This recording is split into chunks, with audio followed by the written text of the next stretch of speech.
Okay, so this was a young woman. You could already see that there are some lung lesions, lung findings. That's also a clue. There was ascites. And then we can see that there is this mass in the pelvis. I'll show you on the coronal. It looked very, very vascular. And actually in the non-con, parts of it were hemorrhaging. So this is the mass on the coronal. So you can see it looks very like mushroom shaped, heterogeneous, very vascular. Wondering, okay, fibroids are most common thing. So could this just be a big pedunculated fibroid with internal necrosis and degeneration? But it looked like it had like very, very big vessels in it. You can see these hypertrophied, huge gonadal vessels going into this thing. So we were concerned for a leiomyosarcoma. And in this case, that's what this was. And the other clue is that she had these cannonball mets in her lungs, which would be very typical for a sarcoma. And as a companion case, this was another case that we were kind of struggling with. It was a T2 hyperintense lesion in the myometrium. You can see it's separate from the endometrium. And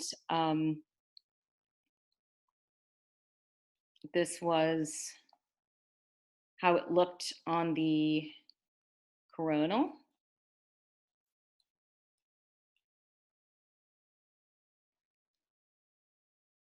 So it looked T2, like brighter on T2 than we're used to for a fibroid, which is more T2 dark. And then we thought the edge looked a little bit irregular here. So this was also resected and was a leiomyosarcoma. So, and Amar was guessing great. Rajesh said leiomyosarcoma and Amar said ovarian vein leiomyosarcoma. So that second one, yeah, maybe it came from the ovarian vein. I'm not sure. But it definitely looked like it was involving the top of the uterus.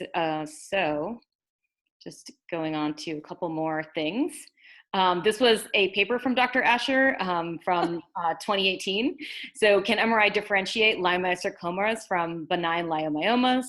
And what I took away from this paper, and then Susan's gonna tell us more, is that there's a ton of overlap between leiomyomas and leiomyosarcomas. Leiomyomas are much more common, but maybe some features would make you more concerned about a leiomyosarcoma of the uterus. This includes nodular borders, so the irregular borders, heterogeneity within the lesion. I was supposed to put in here hemorrhage, actually. Yep.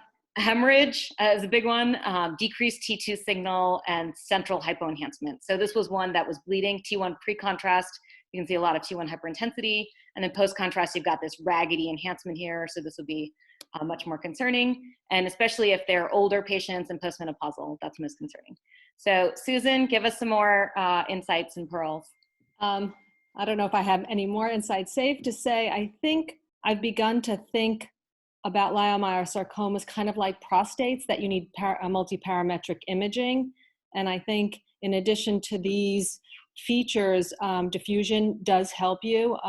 Typically, leiomyosarcomas restrict.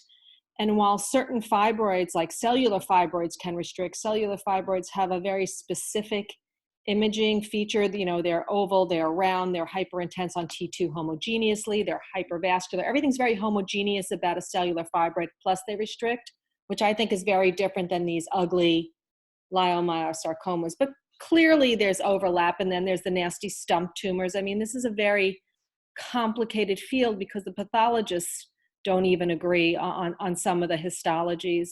I think as imagers, the most important thing you should do, in my opinion, is that recognize they're more common than we thought. I mean, I'm old. When I was growing up, it was like 1 in 1,000 fibroids might really be a sarcoma. And if you believe the FDA results, and they looked at lots of different studies and did a meta-analysis, it's like 1 in 350 of symptomatic quote unquote fibroids are actually not benign. So the teaching point is, if it looks funky on the pre-UFE or pre-treatment imaging, I think you should raise the concern, especially if it's a solitary mass and she's older.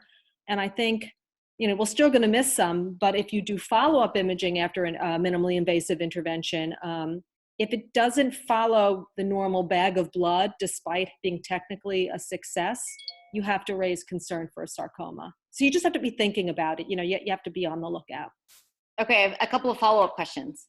Can so you said 1 in 350 fibroids can be a leiomyosarcoma. Symptomatic fibroids, women coming for treatment. Okay. So it's a select group. So do people who have more fibroids have more of a chance of also having leiomyosarcoma, and or is there thought that the leiomyosarcomas come from a fibroid that has degenerated? There's actually a lot of controversy about whether an actual fibroid degenerates into a sarcoma. And depending on who you read, like Lackman recently did, I guess, her study, and she said, no, there was no relationship between them. But I've seen other people who dispute that. So I think there may be a subset. Given that most leiomyosarcomas typically are singular, I don't know. I mean, I don't know if someone had multiple fibroids, if one looked weird, that would dissuade me, but that would be less usual. So they typically happen in it's a singular mass more than multiple. And then Amr is asking, what would be the recommendation in such cases? I know that like a lot of times we will be doing a pre-UFI scan. And if we raise that possibility, that puts like our interventional, like they get really, frustrated, like, okay, well, is it or isn't it? And I'm like, well, it could be. So maybe you don't want to embolize it. So, NYU, and I'm blanking, I don't know if it was Nicole Hinman, and they had a paper where they actually gave percentages, which I think is probably the way we're going to go. We haven't done that yet. And I think that's because we have a very good relationship with our IR folks. But yeah, you're going to piss off people.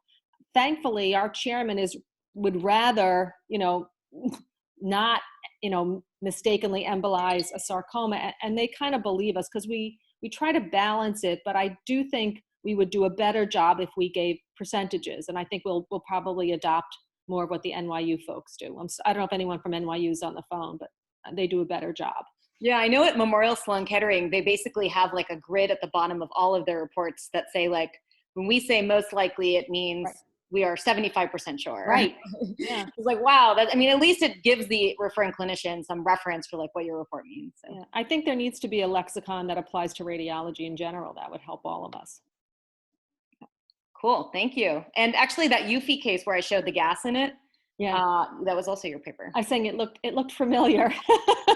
Like you're all over these lit searches I was doing today. Okay.